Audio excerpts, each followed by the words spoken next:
اچھا جی، اب ہم چیپٹر 14 کے ساتھ حاضر ہیں۔ اس میں ہم یہ بتائیں گے کہ اگر آپ سوالیہ انکاریہ بنانا چاہتے ہیں، کمپلشن سینٹینسز یا جنہیں آپ مجبوری کے جملے بھی کہہ سکتے ہیں، تو اردو میں کیسے جملہ بنے گا، انگریزی میں کیسے ہوگا۔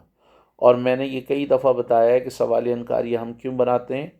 جب آپ کوئی سوال حیرت سے کریں، سوالیہ میں بھی سوال کرتے ہیں، سوالیہ انکاریہ میں بھی سوال کرتے ہیں۔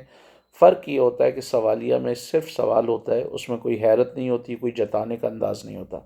لیکن جب آپ سوالیہ انکاریہ بناتے ہیں تو یا تو کوئی سوال آپ حیرت سے کر رہے ہوتے ہیں یا جتانے کے انداز میں، ٹھیک ہے۔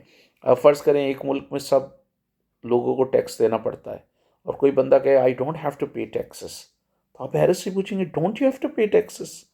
ایک اسکول میں ہر بچے کو ہوم ورک کرنا پڑتا ہے، ایک بچہ کہے I don't have to do my homework, تو آپ حیرت سے پوچھیں don't you have to do your homework? تو اس کا فارمولا کیا ہو جائے گا؟ Don't plus subject plus have to plus first form of verb plus object. یہ formula I you we they کے ساتھ یا پلورل نیمز کے ساتھ ہو جائے گا، ایک سے زیادہ نام ہوں گے۔ ہی شیٹ کے ساتھ ہو جائے گا does doesn't plus subject plus have to plus first form of verb plus object. Again آپ کو پھر وہی بچوں کی طرح پریکٹس کرنی ہوگی۔ I don't you have to fight, don't I have to fight, don't we have to fight, don't they have to fight, don't Aslam and Nadeem have to fight. اسی طرح doesn't she have to fight, doesn't he have to fight, doesn't Aslam have to fight, doesn't Nadeem have to fight, doesn't Pakistan have to import weapons from America, کیا پاکستان کو امریکہ سے weapons import کرنے نہیں پڑتے؟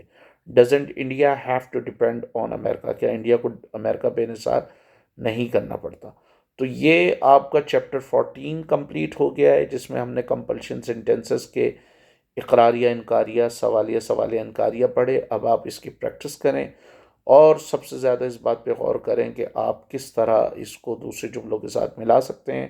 آپ ورب کے لیے ڈکشنری دیکھ سکتے ہیں، گوگل میں خالی ٹائپ کریں 3 forms of verbs with Urdu meanings, تو آپ کو بہت سارے مل جائیں گے، اس کو بس استعمال کرتے رہیں۔ اور میں نے ورب کے استعمال کا بھی طریقہ بتایا کہ زیادہ سے زیادہ آپ اس کو جملوں میں استعمال کریں، جتنا آپ کوئی لفظ پڑھیں گے اور اس کو استعمال کریں گے اتنا ہی اس کو آئے گا۔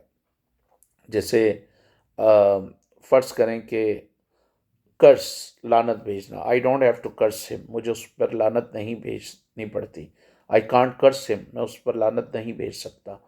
تو جتنے زیادہ آپ بنائیں گے وہ کوئی ایک آدھ دماغ کے کسی خانے میں چپک جائے گا اور آپ کو ورڈ یاد ہو جائے گا۔ اس کے علاوہ آپ can, could, will be able to کی، ہیو ٹو کی پریکٹس کر رہے ہیں تو وہ پریکٹس بھی اچھی ہو جائے گی۔